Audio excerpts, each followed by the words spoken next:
What's going on, guys? I've got here a 2009 Dodge Charger, and I'm using this car to point out to you the location of the important fuses for the operation of your blower motor.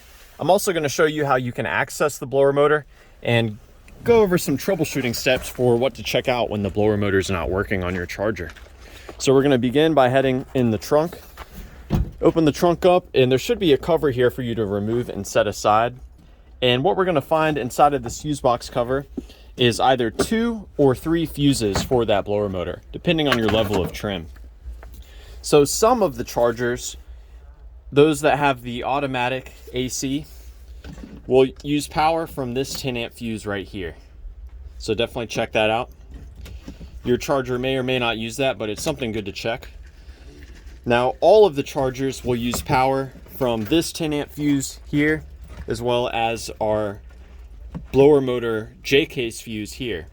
So this fuse actually provides the main power that is used for the blower motor's operation.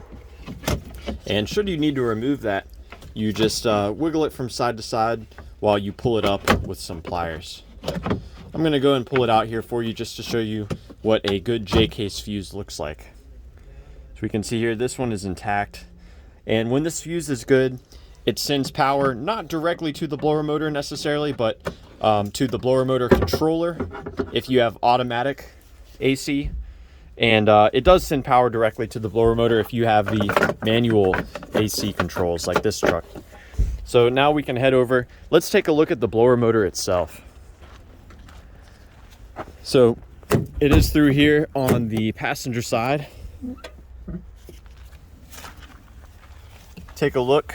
There's a cover here for you to remove, and it's on there pretty good. There's a clip right here and another clip right here that you have to pull down. Sometimes they break, but this is what they look like here. It's this little black clip.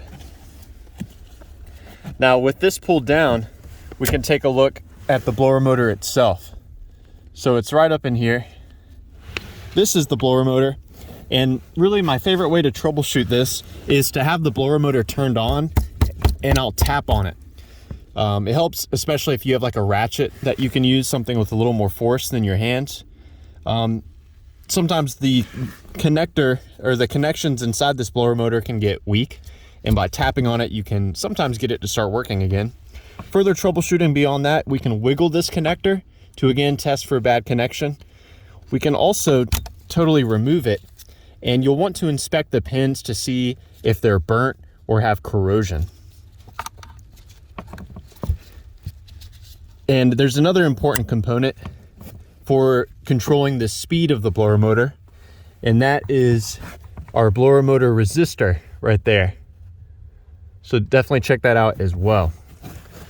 So yeah, I hope that this information was helpful for you, or at the very least a good starting point in troubleshooting the blower motor on your Dodge Charger. Please do let me know if you have any questions, or more importantly, any advice. And thanks for watching.